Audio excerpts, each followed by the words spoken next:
1. Okay. Today we're going to be joined by Mr. Tom Stickney. How are you, Tom? I'm doing well. Thank you for having me on the blog. Always a treat. Big fan of your work all these years. Thank you. Thank you. Uh, yeah, we were supposed to hook up, I guess, 15 years ago, and It's been a I while. guess it was it was near the end of the road for the blog at that time. But Understood. we have you here today, and so it's going to be a pleasure talking to you. So why don't you start by giving us a little bit of your background, your trajectory, and how you got to where you are now? Perfect. I got to started in Destin, Florida, back in 1992. Was director of instruction at Sandestin Golf and Beach Resort. We had 4 golf courses, a bunch of high-rise hotels. So it was a lot of fun. I got a chance to do a lot of instruction, of players of all levels, and it was a blast. It was a great learning experience, and for me, at that particular time, you didn't know what you didn't know because it was a closed shop.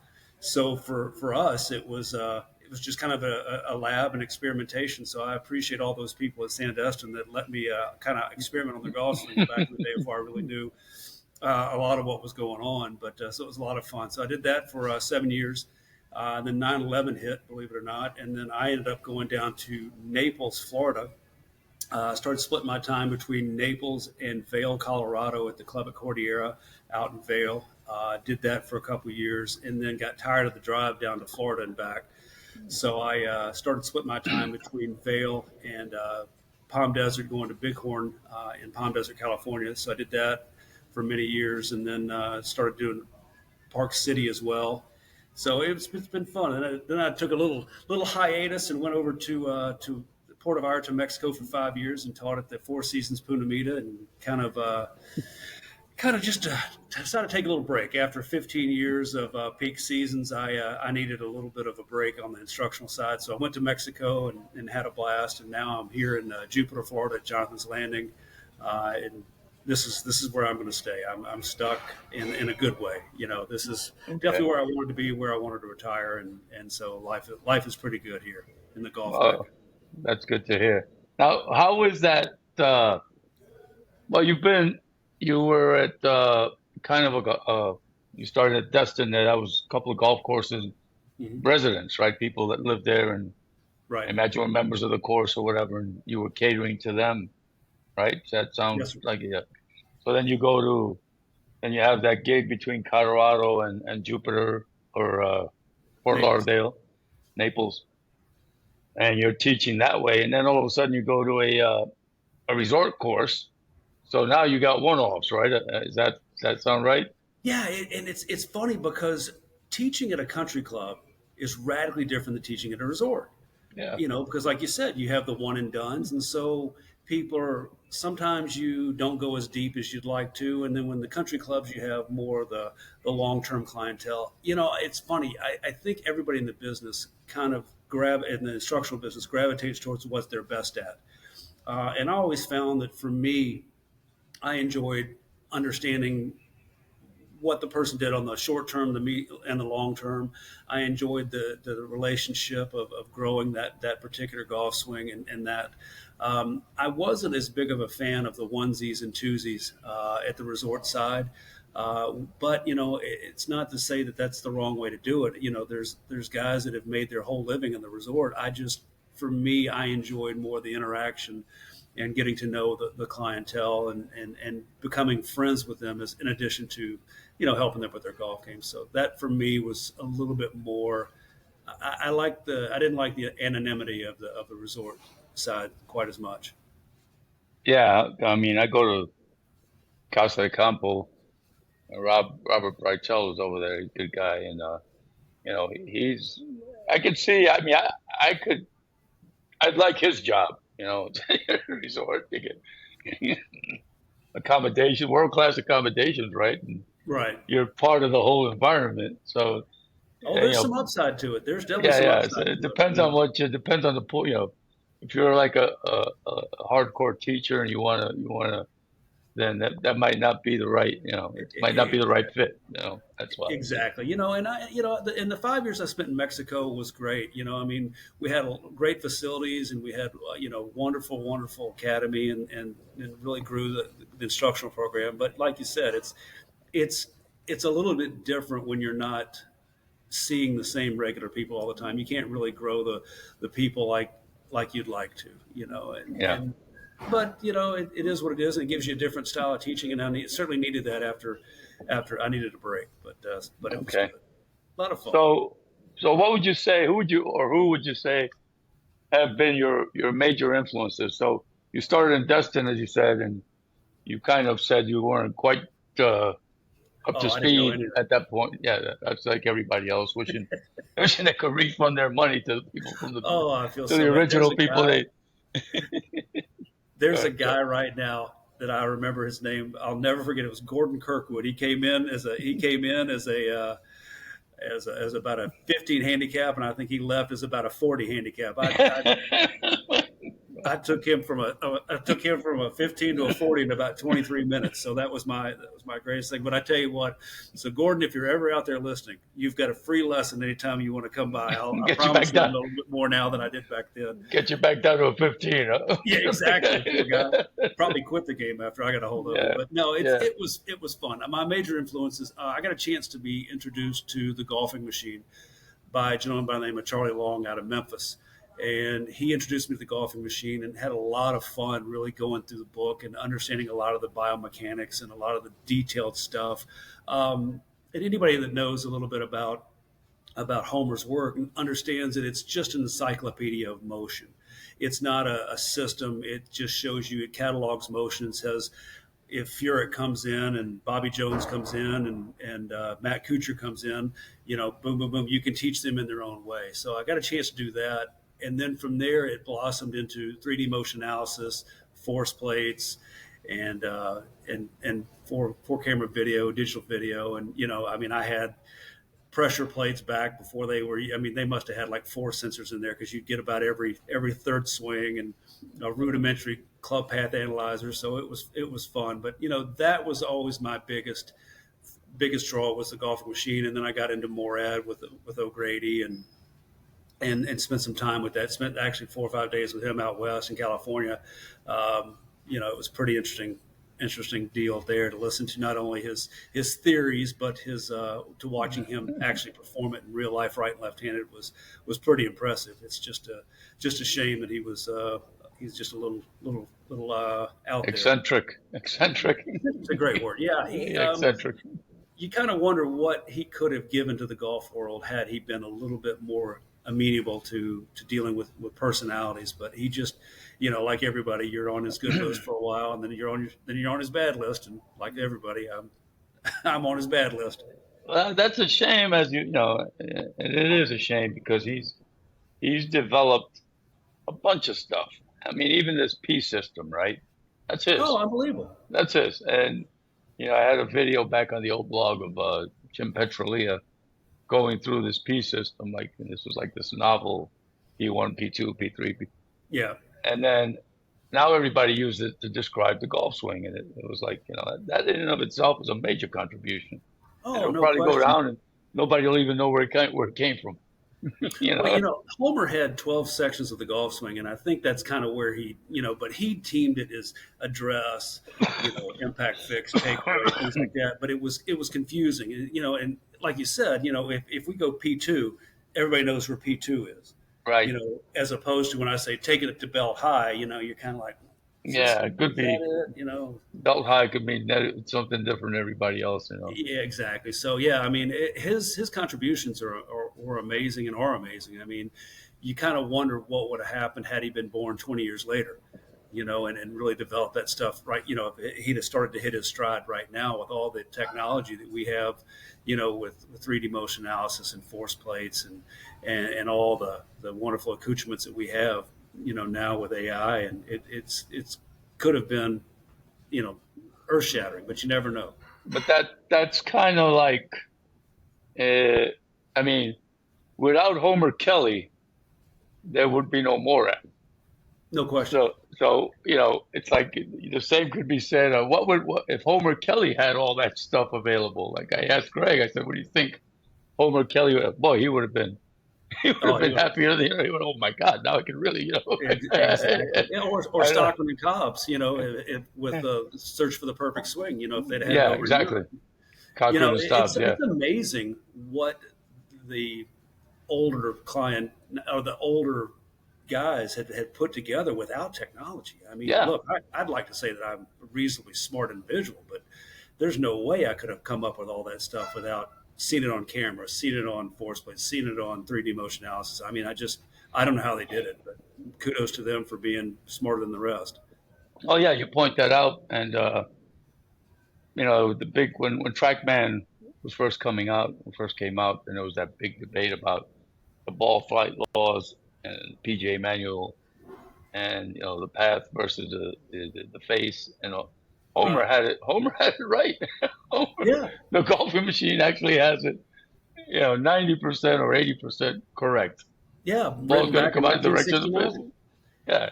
Yeah, And I was like everybody, I was taught the wrong things forever. And, even now we're starting to see a little bit of different teaching techniques being brought into the foray. Right now, steep versus shallow in the short game, and it's kind of interesting to see where people are going and where they're gravitating towards, and maybe the things that we taught back then weren't that weren't correct. Maybe there's other things that we've kind of accepted as true. Postulates accepted as true that are going to right themselves as time goes on, as technology comes out. We'll see. I think that the advent of the internet has brought out a lot in the sense that there's more communication and it's more public. So when we went on these forums, right, you'd have all these debates and all these arguments and all this. Nobody got hurt because you couldn't punch a guy in the face through the screen. So, Exactly right. but in the end, I think what it did, and Manzella's good example of that, and Joe Mayo. No question. In the end, what it did was it made people kind of defend their thesis, Sure, right? sure. And And guys were poking holes, and you know, guys that are lurking, the people that are lurking, are benefiting from these discussions. You know what I no mean? question. And you shouldn't be afraid, you know, and I applaud Brian and Mike Jacobs and Mike Adams and E.A. Tischler and all these guys that have put together all these things, or same thing with Mike and Andy, and Stack and Tilt. Put all these things out there and let people punch holes in them, and see what sticks. And it makes us all better. Unfortunately, over time, sometimes it's got a little combative, which it shouldn't have been.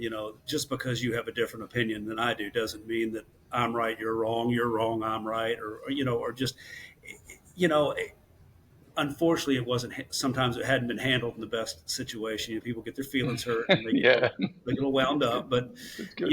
I try to tell everybody that look, if I come out and say that you should do X, Y, and Z, I want people to come back and go, Tom, that's not right, or let me explain to you why I feel like this is incorrect. And whether I choose to change it or I choose to get alter it, makes us all better. But you're right. It's the internet has made it an open door, An open forum. It's just and it's so great. I mean, and thank the good Lord for blogs like yours and a lot of the other things that came along back in the day that really opened the door. I mean, here's a great story. So I went to a top 1% teacher in college, and he was teaching some Ryder Cup people. And so I wanted to learn. I knew that I wanted to be a teacher, so I wanted to learn. And so I said, hey, look, I took some lessons from you. I'd like to shadow you for a week, and let you kind of see kind of what's going on, or let you kind of explain to me how I should teach. And I'd definitely be a disciple of yours, so on and so forth. And he said, sure, for $2,000 a day, you can come on in and I'll mentor you all, all week for 14 grand. And that was back when that was probably about 5,000 a month. So, or 5,000 a week. So it's, it was enough where you could tell, hey, if you're dumb enough to pay this all this money, you can come in and learn. But it's not like that anymore. I mean, thank the good, thank the good Lord that that's we have a lot of that's open what I'm information. finding. That's what I'm finding is people are more willing to give and share their information. Um, so I have a degree, a license, engineer's license in New York State, and surveyor's license. So Right. part of the process is to get your degree, and then you have to be uh, you have to work under a professional for 4 years, right? The old school guys, they wouldn't they wouldn't validate you because it was in a sense creating competition.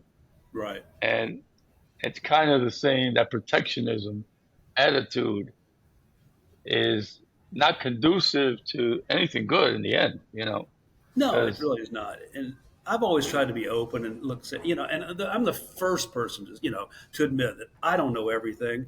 I don't espouse to know everything. I'm trying to know as much as I can, and I'm trying to do more than the status quo. Um, so I need help, and I've been doing this for 32 years full time, and I've taught a zillion lessons like everybody that's been doing it for that long, but I right now. I mean, there's stuff I pick up all the time from students, from the internet, from Instagram, from blogs, from this and that and the other. I mean, I think once you stop learning and once you feel like you have all the information that you need and you stop poking holes in things, I think you stop maturating as a professional. And I think that's one of the biggest things I think for the kids to learn is that, what, you might have your own ideas. You might have 90% of the puzzle solved, but there's that other 10% of stuff. Go find somebody that you disagree with and let them tell you all about the things that make them tick. And then all of a sudden, you're going to pick up a thing or two. And you're going to find that not everybody that with a different opinion is 100% wrong. yeah, that's I think the curiosity is what it didn't kill the cat. I think the curiosity is the best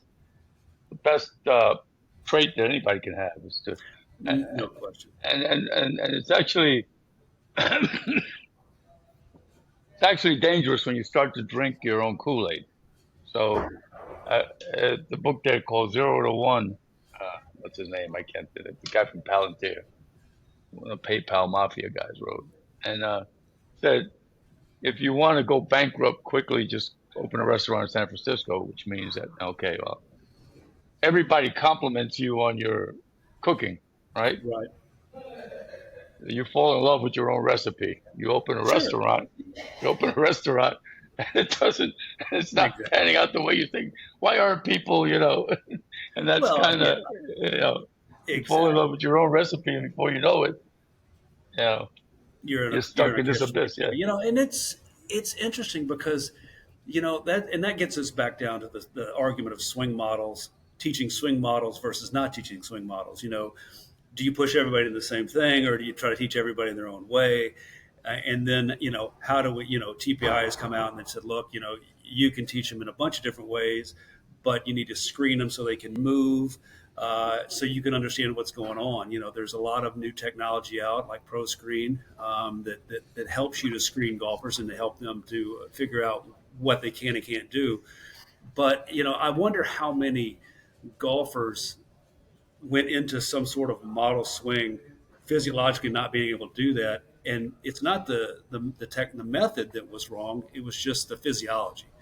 And so I think that a lot of times we've given some of these teachers that have taught a model swing a bad rap, and then it's interesting to see what they can and can't do. And I think a lot of it boils down to the physiology of the golfer themselves. I don't think the information is necessarily as wrong as the physiology. But I've always tried to teach everybody this, a bunch of different things, and because that's kind of what happens. You get into a country club environment where, like I am, and all of a sudden you start teaching everybody the same thing. You're in and out in 2 years. You've run the membership, and but if you don't, you've got to kind of work with what they have. Because I have people from tour pros all the way up to Mrs. Haverkamp, who hits a golf ball, 100 yards if she hits the if cart she, path if 7 she times. makes contact, right? Yeah, Exactly. So you've got to be able to work with what they have. yeah. I think I agree with that in the sense that a golf lesson is a case study of one. Right. One the case study is right there. You don't have Right. that individual has his own idiosyncrasies, his own limitations. You know what I mean? His own Oh, virtues, 100%. and that's what you're working with. And that's I don't Yeah, see. exactly. And you've got to, I think you've got to best formulate. And I even think with swing models, I even think some of those guys, or girls will tend to kind of manipulate some of those swing models to make it a little bit more achievable for some of the average people if they can't move or they can't get it. But here again, it's one of those things where the physiology of the golfer really limits you as the instructor, and that's kind of the catch 22. I also know that a lot of people aren't going to go to the gym and aren't going to fix things. I mean, I'm as this is a prime example. I'm 54. I've just got to the point where I'm starting to lose speed on my driver, and I'm like, I need to go. I've read all that stuff. I've gone to all the educational forums and the whole deal. I need to get my fat butt in the gym and start working out and doing some things. But you know, you'll see. I'm just a little lazy, so that's not going to happen. So I'd rather go work and spend some time on the lesson tee as opposed to spend time in the gym. But I'm afraid if I want to hit it any further, I'm going to have to do something in the gym. Well, that's kind of the boat I'm in, losing speed. I'm in a physical. I paid for a physical TPI physical virtual physical thing. I paid over $1,000 for it, and I just can't get. It's only a 25 minutes routine, you know. Yeah, But trying to get yourself to do things is, and unless you go and actually start, then you can get the momentum going. exactly. But Well, excuse the me. hardest day in the gym is the hardest day in the gym is the first day. Right. But mentally, it's easier to just put it off Oh, or of make course. excuses, and then and another day goes by, and and I'm I'm I'm I'm 60, so my I can feel it. My body can feel it, and Yeah. and it's calling for some workouts. And when I Well, and then like we talked about the physiology. All of a sudden now you see all these people get hurt with the speed training. Trying to swing harder, faster. And Greg and Dave from TPI are the first ones to say, "Hey, buddy, you gotta have a baseline. You gotta have some sort of fundamentals, before you start adding a bunch of speed into the system, or you're going to do just that and get hurt."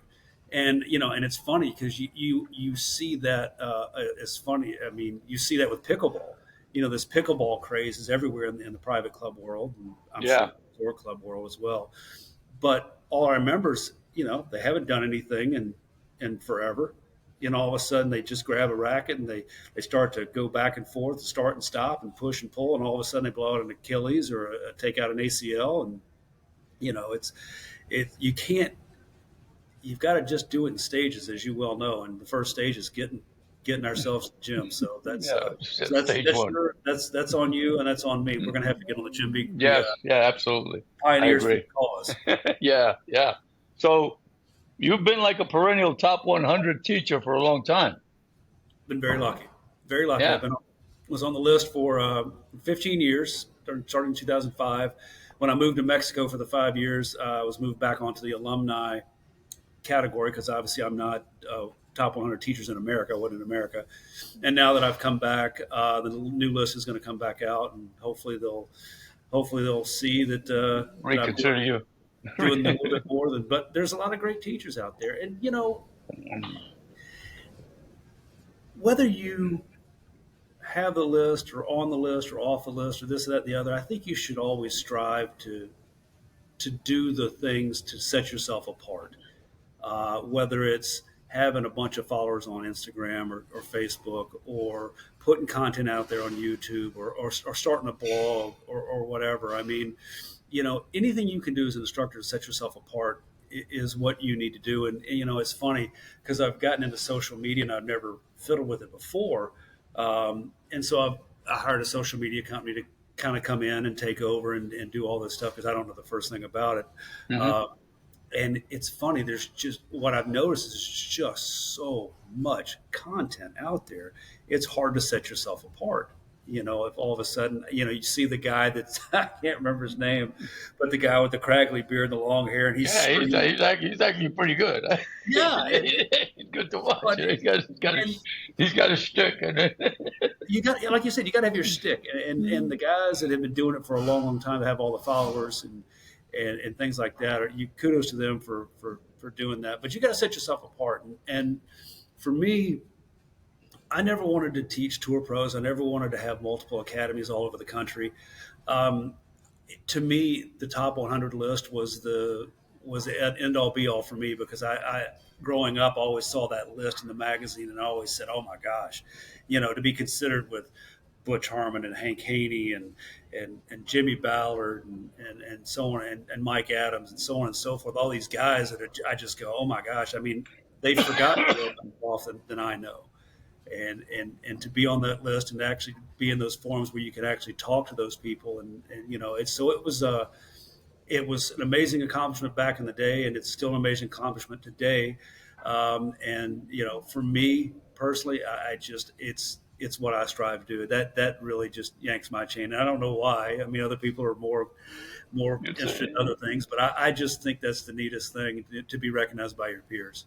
it's an accolade, and but at the same time, um, coming from somebody who's taken lessons with at one point or another the top 100, maybe at least 30 top 100 teachers, it would lead a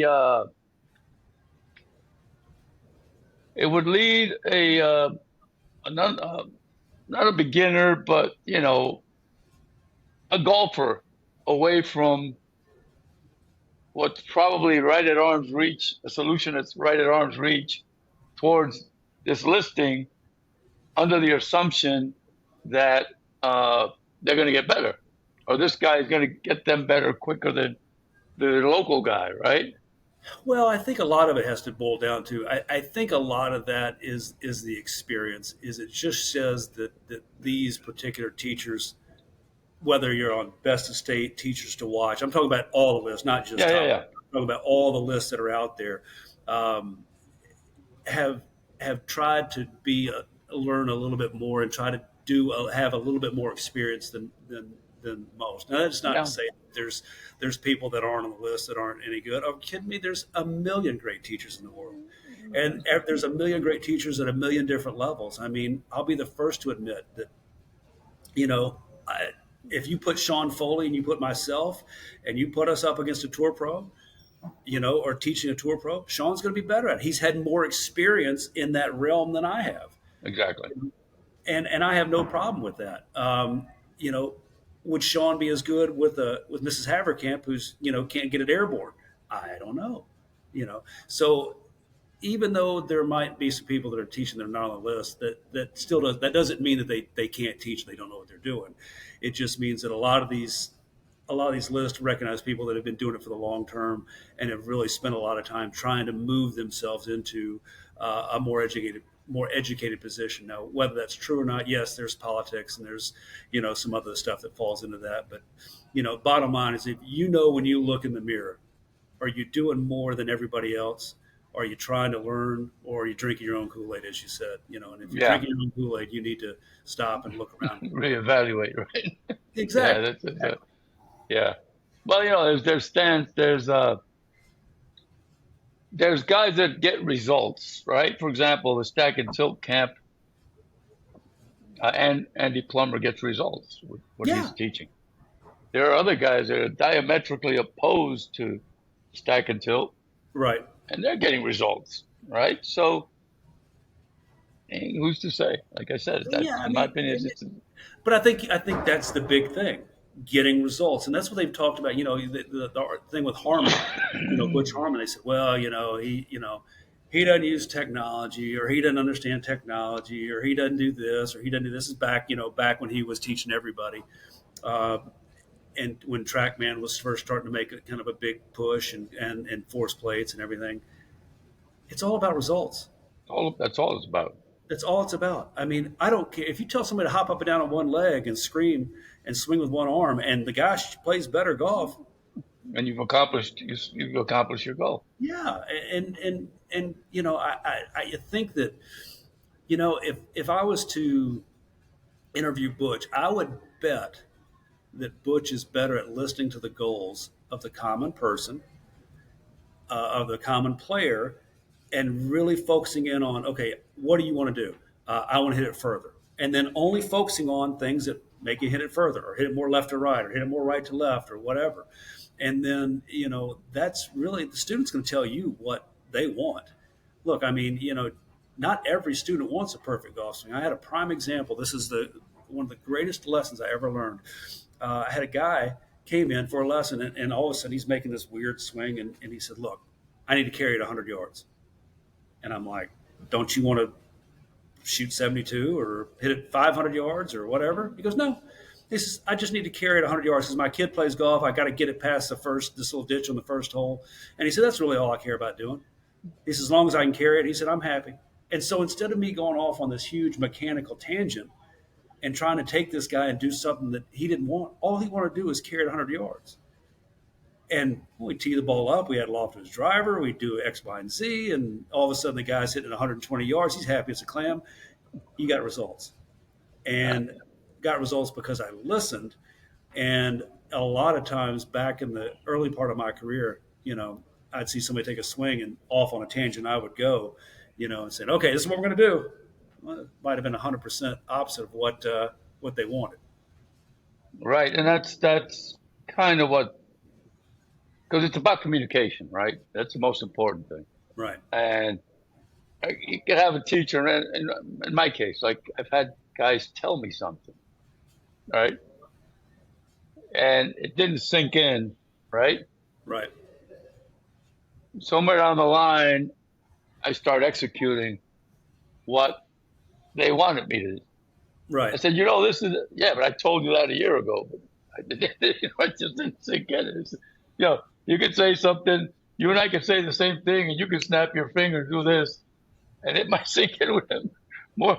There's No nothing, question. you know what I mean? No Sometimes question. I it's mean, just. it's a tough game. And Homer had a great thing about when he was talking about the brain, he called it the incubator. And he said, a lot of times you put stuff into the brain, and it just bounces around, and it'll only come out when it's ready, when it's the Exactly. right time. And That's you're exactly. exactly right. Yeah, Sometimes, it's you could say, well, you have to teach guys. You have to teach, the lady you mentioned. Let's say you have a guy, an executive that has a set of clubs. He's got a big outing, corporate outing. He just doesn't want to look like a fool. What do you got to exactly. do? You got to figure out how you Yeah. advances the ball and gets through the day, and It's has cocktails at the end, right? and it is interesting because the students are going to tell you. This is another one that blew my mind. You see a guy hit it left to right. Tired of seeing it go left to right. Says, "Well, the pros hit it right to left." That's was the common belief, and so he could shoot between 85 and 95, moving it left to right. And then you get him hitting pull draws, and he shoots 95 to 105 hitting draws or pulls. He's happier hitting those pull hooks than he is shooting higher scores, which makes absolutely no sense whatsoever. But Yeah, people have strange idiosyncrasies, right? oh, we're all You're getting all tired of seeing that same ball flight. Doesn't matter what you shoot because you cured it. Now you see this other one. And this one looks so much cooler. You know? yeah, and everybody's got something that they don't want to see. Whether I fade the ball, so the moment I hang one, it kind of turns over to the left. It just yanks my chain, and somebody else might be to the right. So it is what it is. But it's pretty interesting to see what if you take a step back and you listen to what the students are saying before you start in. I think that would be the lesson we should all learn. Yeah, I think that's kind of like what I was talking to Brady about, Brady Riggs, in No, that more and more instructors are starting to leave well enough alone, and that wasn't the case. You know what I mean? Anybody that would go in for a tune-up of some sort would get a reconstruction. You know what I oh, mean? exactly. And I was telling him that I was back when Faldo and the Ledbetter thing was in vogue. I was playing some pretty good golf. I was pressing I couldn't miss the center of the club face, Right. right? So I thought I looked like, David Frost. I was nice and compact and this and that. I was playing to 0 to 1 handicap consistently Right. and competing on, an amateur level and all that. So one day I'm hitting, and this buddy of mine starts recording me, right? So then he turns around and he shows me this. I said, wait a second, that's not, I couldn't believe, because I was like all the way back here. I thought I Right. was here, and I've never been the same since. You know It's what I a mean? I've never been the same player. Just forget it. It was over. It was yeah. over. It's there's a funny story about David Faraday that you've probably heard. And I've told this a million times in the lessons, and it just makes me laugh. Faraday was a hell of a player. Played on the Ryder Cup. Yeah, Played I singles remember against him. Yeah. War against the Shore with against Payne Stewart. Actually beat him on Sunday, so the guy could play. But they put Payne's swing up, and then they put Faraday's swing up, and they go it down, and they Faraday down. And he says, I always thought I looked like Els, but he said, man, I look like an octopus falling out of the tree. He said, Yeah, excuse my French, but he said, yeah, but it's so funny because you see yourself, and all of a sudden you go, what's my all right. this I'm doing at the top, or You know, you feel like you yeah. go, but it is, Mhm. and so knowledge is power, and but knowledge is also dangerous, Sure. and that's the one thing, the one thing that I do love is technology, and with this all this new AI stuff. I mean, like a prime example is Sportsbox. All of a sudden we're able to see 3D motion analysis, what is going on with some nuances in the golf swing that you've never been able to see before. Now, we're not going to debate how accurate these nuances are. We're just going to say they're showing you certain things. Yeah. Uh, Not here to debate accuracy. No, but in the end, it will evolve. A So, 1,000%. and We're seeing so something. yeah, I mean, it's all going to get portable. Your iPhone will be able to do all of that Oh, 100%. eventually. Eventually, I mean, your iPhone could do what. I mean, there's a meme out there. It shows what your portable phone could do, the equivalent of what it would take in the 70s. Like you'd have to have a boom box, you'd have to have a like, Yeah, there's a whole exactly. room full of stuff you needed, It's pretty amazing what all it can do. But So, but the great thing, and going back to your point, is all of a sudden we're seeing the swing like we've never seen it before. We have more information than we've ever seen before. And it's easy to go down those rabbit holes and all of a sudden start focusing on effects rather than the causes. Or, like Brady was saying, trying to rebuild something that doesn't need rebuilding. right, I mean,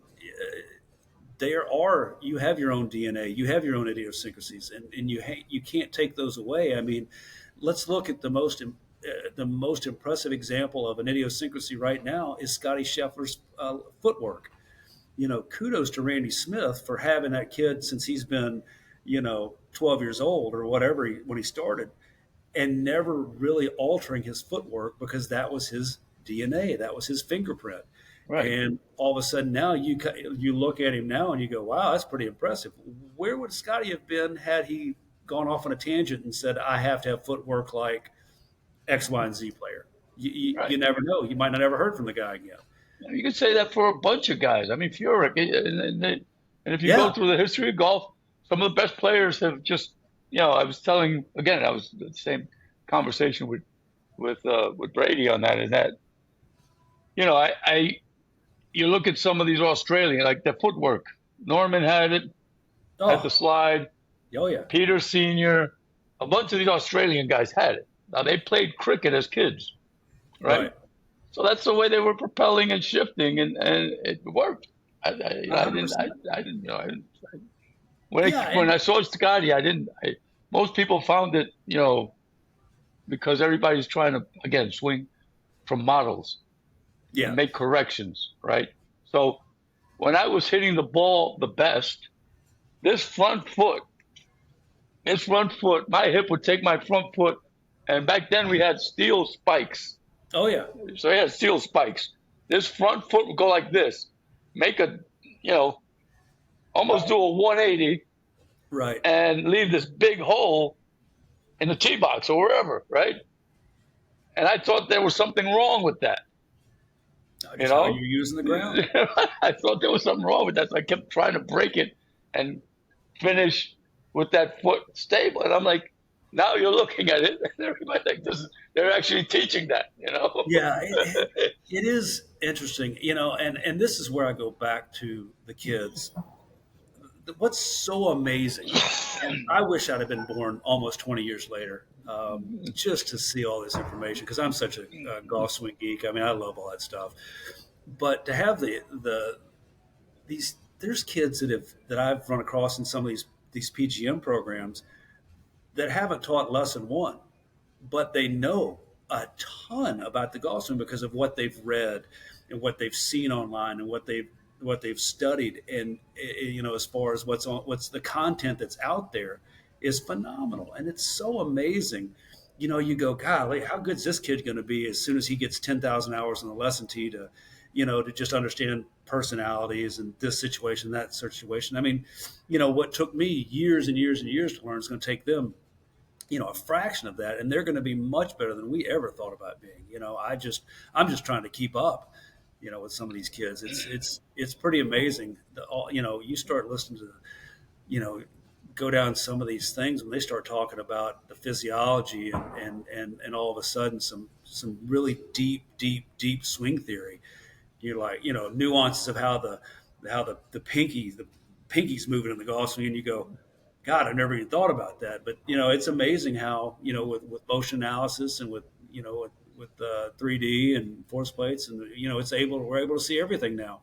So everybody's going to get a lot better, a lot quicker once we kind of put it all together. I think it boils down to what it was with video. I mean, when TrackMan first came out, rather, we were so thought everybody had to have these numbers, to be able to play. But the bottom line is that they're just showing you trends. And we just want to keep it between the rails. And if we can keep it between the rails, we're in pretty good shape. We can teach feels, and we don't have to. Just because you're two up or two down doesn't mean you can't play the game. But it helps you to be able to create what you're trying to do. And so I love all the technology. I think it's fantastic. It's amazing what's out there. I can't wait to see what the next 20 years is going to bring. Well, I think that I was in the golf industry. I was in the golf business back in the '90s, late '90s, and that's when Tiger Woods hit the scene. Actually, in '98, I actually spent 8 hours. I mean, close. I Oh, mean, wow. within arm's reach of him, Wow. his foundation, and the company I was working for had a foundation. And right after the U.S. Open at the one that Ernie Els won, Congressional. Uh-huh. So the level of play. I mean, he single-handedly is responsible for a lot of what we're encountering today. And as I talk to people, more and more people, I'm starting to realize that the level of play and the level of instruction at the toddler level, toddlers, these kids are starting as toddlers. I mean, they barely got their diapers off. They're qualifying for U.S. Opens at 14 and 15, right? Well, And and I think it goes back to one of your points earlier. There are so many great teachers that people have never heard of for whatever reason. There's a lot of there's great a lot teachers. of good information. There's a lot of good information, a lot of great teachers, and there's a lot of guys putting some stuff together and making noise in their own little worlds. And as soon as they get a little bit more recognition, you know, they're gonna they won't be Well, able they won't be able to take a day off. there's also there's access to a lot of education, which I think, I'm going to go back to, like, first we had Nicholas Flick. It was a Golden Bear Center. So Nicholas had teamed with Jim Flick, Right. and all the instructors were Nicholas Flick certified, Mm-hmm. right? And then they had the Gary Wyram book, the Yep. manual. The PGA teaching manual. And then at some point, the company bought Colbert Ballard Golf Schools, right? Yep. So you had two opposite ends of the spectrum, right? Now Yeah, you did. these pros have the same students. These the same Nicholas Flick students are now going to become, I don't know, because but right now you can go out and learn anything You Oh, know, it's as long as you have unbelievable. you have an internet connection, you can, Well, and that's what's so cool is, I brought up Sean Foley's name earlier. You want to know what Foley teaches? Go online. yeah. There's everything he teaches. You want to go find out what I teach? It's all online. I mean, and so I think you gravitate when you asked me earlier. A lot of my influences. All of a sudden now, these kids are they don't have like I only had like two or three influences. Now these kids are having hundreds and hundreds and hundreds of influences, and maybe focusing in on this guy because he's good on how the lead wrist works in the golf swing, and this guy talks about how to shallow it a little bit more, and this guy talks about rotation, and all of a sudden now you've got experts in all different fields. I mean, there's not a lot of people like a Brian Manzella around that are so well versed in all the technology and all the things. Everybody's good at kind of what they end up doing, and to be able to take bits and pieces from all these different great teachers, men and women, it's just an opportunity that I wish I had back in the day. It would save myself and my students a lot of hassle. But from another, if we look at it from another perspective, though, you get guys that are or people that are with a good instructor and they have a game plan, right? Right. And they go on social media. Because not only do I have Tom Stickney as my coach, but I have a TikTok coach, I have an Instagram coach, and I got a YouTube coach. Okay, so, so there's four of you. That's so true. Like, What's crazy is if I hear one more student say, I was on Instagram last night and I had this, and which is great. I'm all for people, looking down, going down the rabbit holes. But it is so funny how everybody, and and I'm not talking about, a millennial. I'm talking about Mr. Haverkamp. He's 75, and you're thinking this guy's, he's those are not the wasting worst. time Those are the going. guys. Those are the ones that have the most time on their hands. And they're the ones, and they'll ask me about something, and I'll go, "Oh my God, what are you talking about? Where did you see that?" And then they'll say, "Oh, well, this guy or that guy," and I said, "Okay, let me explain to you what he was trying to say." It's amazing how the wires get crossed, and all of a sudden, they hear one thing and do another. Well, that's it. It's just a matter of having the right direction. So I was talking to who was it? We are talking about these guys that have the online teaching models, and somebody told me that in order to take lessons with George Gankis, you have to kind of visit him at least twice a year, which makes Right, all the sense in the world. So then you go take your lessons or whatever, and then you right, consider the virtual portion like just supervised practice. Make right. sure you're not going off the wrong track, which I think it's a very Yeah, good model. Yeah, but unsupervised practice can get you up to the wrong, tell me can about it. get you kind of dizzy. Well, that's why I always said when TrackMan first came out, when all the clubs were going and buying TrackMan for their members to go out and practice with, I said, hey, these things need to come with parental supervision, or you Yeah, can get yourself all fouled up. yeah, Same thing with 3D motion analysis and course. yeah. I have But it's a flight scope, maybe with the pro yeah, package. they're great. I've had it for three some almost 3.5 years. If I have 90 minutes worth of data on there, it's a lot. I just don't. I don't know. I'm a visual guy. I need to see what I'm doing, But and it's the nice numbers. to You know, it's nice to have that information when like a prime example for a field player. All of a sudden, let's take that out and let's hit some shots. How far does your normal wedge go? How far does your that's yeah. flighted wedge go? How far does your hook wedge go, or your this, or when you take that big cut with a driver, does it actually go further? When you say, "Well, I'm going to hit this big draw," does and all this thing, so a lot of the technology, unfortunately, has been used in ways that has confused people. But there's a lot of great people using the technology to teach people feels, and with the advent of launch monitors becoming much more affordable, you know, hopefully people are taking the time to use them in more constructive ways as opposed to saying, Absolutely. if I don't swing three up with my driver, I must not be able to play. No, not everybody can swing three up. There's a guy named right? Luke Thomas that was two down and was a pretty good player.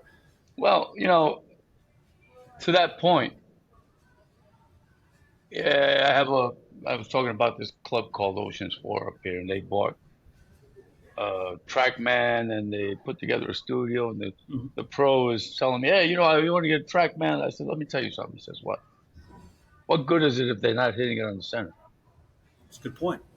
I mean, you're selling them a TrackMan lesson, and they don't know how to compress the ball yet. So maybe you ought to Yeah, sell them a lesson, get them to make some kind of consistent contact, because right. if you're hitting it all over the face, it's not, I don't see the use in, I mean, Well, it'll tell you where you're hitting it, maybe, right? yeah, I mean, and we get it. The only thing we can really figure out is how much is it face to path and how much is it gear effect or how much is a combination of both. Hmm. When you start beating it all over the face and and but sometimes just seeing the mark on the toe or the mark on the heel, when we had the old Dr. Scholl's, we'd spray it on the face and or the impact tape, which was you I mean, preceded that. if you're a guy like Great stuff. yourself, a guy who has that many hours on a lesson team, you could hear it. He's not hitting. You know what I mean? Like Right. you can hear it. You can by what the balls do. I mean, not what my point is that if you have somebody who's making consistent contact, then I think they can in my opinion, it might be more beneficial to put that person on track, man, than to have somebody who can't make contact with a chip shot and Oh, sell 100%. them a track man. That's just basically. Remember, I'm in Dominican Republic, right? So the handicap disparity here, Oh, yeah. and this is the game is nascent here. So you know, very few people on this island would benefit from a track man lesson.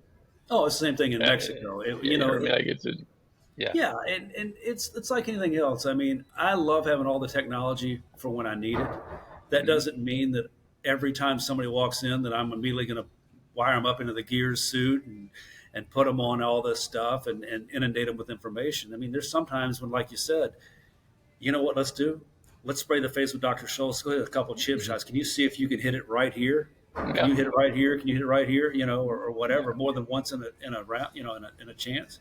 Yeah. And so you're exactly right. I mean, and that's where I think people focus in on wanting the student to realize how smart they are as an instructor, how much they know, as opposed to like we talk about with Butch Harmon, just make people better. Oh, you can help them. Yeah, and that's kind of. I mentioned that to Dana Dahlquist. I said, you have all the science and all the technology in front of you, right? And this student is hitting it a certain way. Now you know that physics and science and motion says if you do this, this will happen, right? It Right. should happen. It's going to be that time when it's not going to happen, Yeah. and then you as an instructor need to go into your bag of tricks and figure out why. You know what I mean? Sure. I mean, And it's there's a look, I had a lesson the other day with a gentleman. You know, I've got technology, and he's standing up there, and all of a sudden, clink, makes the wrong move and a shanks one, and then all of a sudden, clink, clink, clink, clink, clink, clink. And all of a sudden he's all freaked out. And the bottom line is, look, I can have all the technology in the world, but I got to get this guy out of shanking it ASAP, or it's going to get into his mind, and it doesn't matter what I tell him. right. And so, and it's funny because he shanked it for, oh, it was a good 5 minutes. I mean, it was one of the worst Oh bouts of man, shanks that's I'd bad. seen in a That's bad. while. And I'm going like this. I'm like, wiggle your left ear, and all right, that Yeah, works. yeah, yeah, But sometimes you got to get them out. Like you said, you got to get them into a position where they can actually get them to a place where they can actually improve. yeah, And sometimes that's mental, sometimes that's emotional, sometimes it's physiological, sometimes it's mechanical. yeah, There's all sorts of different ways to get there. But yeah. like you said, you've got to do what's best for the student right then at that second. And getting that guy to shanking it was the most important thing. Look, I'm going to tell you right now, he'd have gladly paid a lot of money after a couple of shanks to hit a big rocket slice. You know what I mean? Yeah, exactly. Rip and pull. Yeah, Anything to see it do anything other than shank it. And then, we finally got him out of it. He was fine. But it was touch and go there for a little bit. And like you said, I mean, it didn't matter yeah. what, You put him on a what we vest. had. You could give him on the four motion. What was it? It was Tapio that had a 4D Yep. photogrammetry, and I mean, and then I'm going to talk to this guy Terry Hashimoto who says he's using Yeah. lidar, Yeah. For pro screen. and I'm wondering how they could use lidar, how they would use it. I mean, I use lidar, I use 3D laser scanning for a lot of what I do. So Right. I'd be interested in seeing how they're. Yeah, it's interesting. I'm actually doing some stuff with ProScreen with Terry, Hmm. and helping them do some stuff, and it's very interesting to be able to use this technology. And I'm not going to go into all that stuff because I'm a neophyte compared to all the stuff No, he no, does. I'm just curious. But it's amazing how all of a sudden you can start to see use this lidar to see. Well, let's just use external rotation of the shoulders. I don't know how it works, but all of a sudden there's some sort of accurate, degree of motion in there. What, like we said before, how accurate we need some sort of accuracy, but we don't No, need. lidar is very accurate. Yeah. It's just that. It, okay, so I have machines that do 2 million points a second Oh in wow. space. 2 million points a second, right? And I'm trying to, in my mind, I can't. I'm sure they have something. In order for me to capture like a golf swing, right? A golf swing is what? Right. It's a second, under a second. Right. Okay. So if I'm in if I'm looking at you and I'm coming at you with 2 million points per second, right? I'm going to get this frontal portion of it. Right. So it's just like 4D. So you have four different cameras. You're doing some kind of rectified photogrammetry and the Right. motion, and you're capturing the motion, right? So it's filming it. But if you did it with lidar, you'd have to be. It's. I'm just. I don't know. In order to do I that, there must be something. I'm just interested in Yeah. learning a little bit about it. You know what I mean? Sure. Yeah. And it's the same thing like we talk about with sports box. It's interesting, like you said, when these technologies come out. I mean, like you said, the bottom line is where they are today and where they're going to be a year from now and 5 years from now Well, is going to be unbelievable. I you mean, and need you you. look at launch monitors. I mean, the Hmm. first generation of launch monitors. The stuff that they gave us to what they give us now, and the Well, accuracy which they give it to us now. not just that, the portability. So you had a $40,000 piece of equipment in 2010, right? Yeah. Now you can buy a $2,000 smaller Sure. one, the size of this little notebook that's going to give you Yep. that, and it's going to keep coming. Oh, it's unbelievable. Eventually you'll It's be able to do it with an iPhone. 100%. So There's right now, no question. speaking of There's lidar, right? So uh, there's a way, like if I had a pile of dirt, right, and I excavated all this dirt, and I wanted to get the quantity, see how many cubic yards of dirt it was, right? I could take my iPhone and put a cone here, and put another cone somewhere else, measure that right. cone, know the distance between the two cones, fire it up, and start filming it, right? And there's an app that will make a point cloud out of that and tell me how much dirt is there. So I mean, That's crazy. That's so amazing. that's where we're going. So when you have beta testers or subscribers to like Sportsbox, I uh I was trying to get into Sportsbox. They asked me to be a beta in the beginning, Right. but then I kept writing and nobody got back to me. I went up and signed up for Motion to Golf, Right. which is a European competitor, I guess. Yeah. Yeah. And, Fenris. yeah, Fenris. Really Yeah, good. Really good stuff.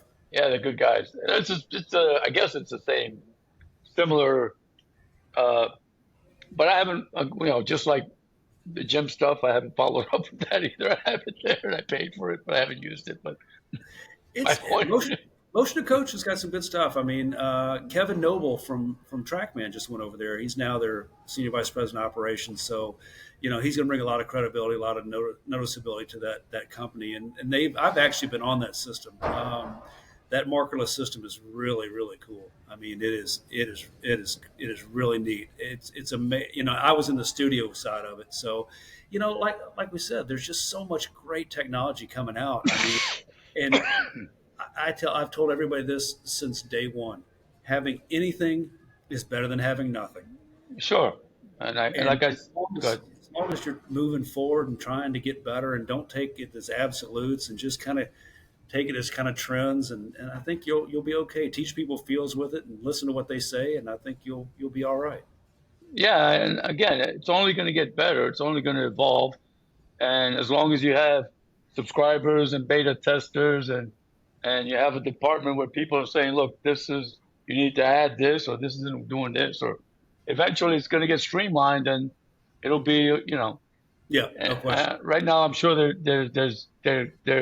getting kinks out of it and Oh, but sure. but the motion to golf guys, they got like Steve Furlong or they have Lee Cox, they have a bunch of credible people that and then they're telling me that they're going to be able to detect foot pressures Yep, it's with crazy. the camera. So I mean, it's we're almost there. Like I said, your portability of Yep. all this stuff is right around the corner. Now, if I could just get if I could get my phone to hit it for me, I'd be in good shape. Yeah, that's a problem. That would be the whole key. So I have nothing further. Do you have anything you want to add? No, I just tell everybody that keep plugging, keep doing what you're doing, enjoy the game. This is a game. It's no different than you and I going out and playing Monopoly. And just because you didn't get Park Place doesn't mean you have to throw the whole board across the locker room. Go have some fun with it. And if there's anything I can do, you can always reach me at Tom Stickney Golf on Instagram or Facebook or Tom Stickney Golf at Gmail. And I'm always available. And whether it's a teacher, a student, or what have you, I'm always here to give you my 2 cents for what it's worth and help you in any way I can. All right. So we're going to post a link to all your socials, Great. and when this goes up, and it's been a pleasure. It's been a Oh, it's been pleasure. all mine. And as I said, and I said this early on before we started, you know, you have taught me so much with the golf blog that you put together over the years. And I can't thank you enough for all the stuff, the time and interest that you put into the game. I mean, you're a pioneer of this, and I thank you very much. So I really appreciate you having me on, and I'll do anything I can to help you move forward, sir. Thank you, Tom, and thank you for the kind words. I appreciate it. But it's kind of like Lynn Blake said. It's a labor of love, so I enjoy it. So it's not as long as you're enjoying it, it's not work. It's just It's fun. not work. It's Yeah. not work. Well, thank you so very much, and all the best to you. And enjoy the Dominican Republic, and go out and hit you some golf balls and go surfing this afternoon. Thank you. Yes, sir. So See you long. later. Bye bye. Okay.